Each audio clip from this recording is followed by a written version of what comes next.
सरहद पर चीन की धोखे और चालबाजी पर भारत ने फिर आर्थिक चोट की। सरकार ने 118 चीनी ऐप पर बैन कर दिया।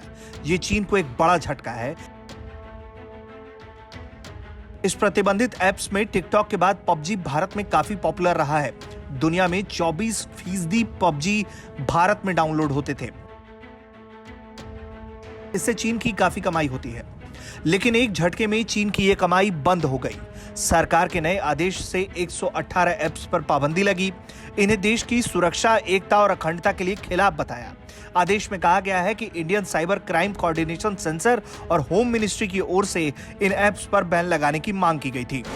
ये दूसरा बड़ा आक्रमण भारतीय सरकार ने किया है इन ऐप्स के ऊपर, और जब इन 118 ऐप्स को बैन किया है तो ये जो बैनिंग ऑर्डर है, ब्लॉकिंग ऑर्डर, वो सेक्शन 69A के तहत भारत की सूचना प्रौद्योगिकी एक्ट के तहत पास किए गए हैं, क्योंकि सरकार के अनुसार ये जो मोबाइल ऐप्स हैं कहीं ना कहीं भारत की प्रभुता, अखंडता, सुरक्षा पर नकारात्मक प्रतिकूल प्रभाव रखते हैं।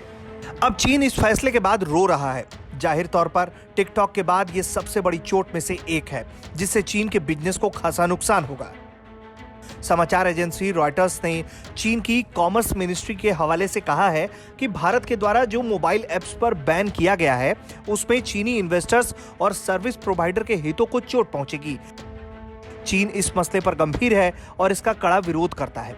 चीन की छटपटाहट देखते ही बनती है, लेकिन भारत भी अब चीन के साथ वैसा ही व्यवहार कर रहा है जैसा कि उसके साथ होना चाहिए था। चीन तो भारत के इस फैसले से रो ही रहा है, लेकिन अमेरिका भी चीन के जख्मों को कुरेद रहा है। भारत के इस कदम का अमेरिका ने स्वागत किया और 118 ऐप बैन करने के फैसले को बिल्कुल सही बताया। अमेरिका भारत की कार्रवाई से न सिर्फ खुश है, बल्कि वो भारत को खुद के साथ 5G मिशन में जोड़ने का न्योता भी दे रहा है।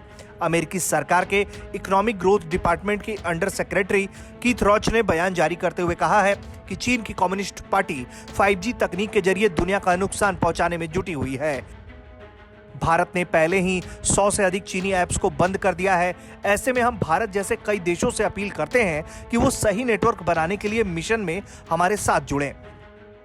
भारत अमेरिका के साथ किन किन मुद्दों पर साथ होगा, ये तो नहीं कहा जा सकता, लेकिन मौजूदा तस्वीर ये जरूर बताने के लिए काफी है कि भारत चीन को रियायत देने के मूड में बिल्कुल भी नहीं है। ब्यूरो रिपोर्ट, भारत तक।